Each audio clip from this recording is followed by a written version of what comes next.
بسم اللہ الرحمن الرحیم۔ صحیح بخاری کی حدیث ہے، آپ صلی اللہ علیہ وسلم کا ارشاد گرامی ہے،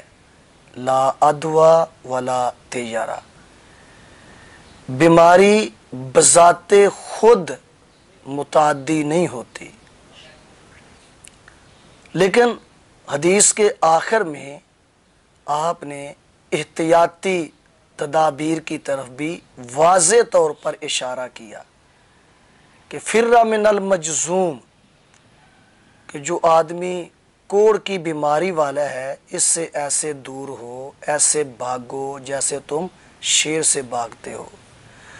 تو اس حدیث مبارکہ سے ثابت ہوا کہ بذات خود بیماری متعدی نہیں ہوتی، بلکہ بیماری لگانے والے اللہ پاک ہیں اور شفا دینے والے بھی اللہ پاک ہیں، لیکن ساتھ ساتھ آپ نے احتیاطی تدابیر کی طرف بھی اشارہ کر دیا کہ بیمار لوگوں سے الگ تھلگ رہنا چاہیے۔ صحیح مسلم کی حدیث ہے، وفد ثقیف میں ایک آدمی مجذوم تھا، کوڑ کی بیماری والا، تو آپ صلی اللہ علیہ وسلم نے اس کو پیغام بھیجا کہ ہم نے تیری بیعت کر لی ہے، واپس لوٹ جا۔ وگرنہ بیعت کرنے کا قاعدہ قانون یہی تھا، جو مرد حضرات ہوتے تھے کہ وہ آپ صلی اللہ علیہ وسلم کے ہاتھ مبارک پر اپنا ہاتھ رکھتے تو پھر بیعت ہوتی۔ تو آپ صلی اللہ علیہ وسلم کو جب علم ہوا یہ مجذوم ہے، کوڑ کی بیماری والا ہے، تو آپ نے اس کو پیغام بھیج دیا کہ تو واپس چلا جا، ہم نے تیری بیعت لے لی ہے۔ تو ان احادیث مبارکہ کو سامنے رکھتے ہوئے یہ فیصلہ ہوا کہ جن حالات سے ہم گزر رہے ہیں ہمیں بیمار لوگوں سے میل جول نہیں رکھنا چاہیے اور گھروں میں ہمیں بند رہنا چاہیے۔ مسند احمد شریف کی حدیث بھی ہے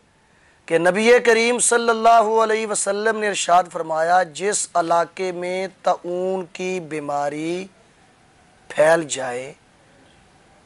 اس علاقے میں جو انسان صبر کرتے ہوئے اللہ سے اجر و ثواب طلب کرتے ہوئے گھر میں بیٹھ جاتا ہے اور اس کا ایمان ہے کہ میرے ساتھ وہی سلوک ہوگا جو اللہ نے میرے مقدر میں لکھا ہے، اللہ پاک اس کو شہید کا اجر و ثواب عطا فرمائیں گے۔ تو اس لیے ہماری حکومت نے جو احتیاطی تدابیر ہمیں بتائی ہے اس پر ہمیں عمل کرنا چاہیے کہ گھروں میں بند رہنا چاہیے، بغیر مجبوری کے گھروں سے باہر نہیں جانا چاہیے، صفائی کا خیال رکھنا چاہیے، اور ان دنوں میں ان حدیث کی روشنی میں بہتر اولا یہی معلوم ہوتا ہے کہ ہمیں نمازوں کا اہتمام بھی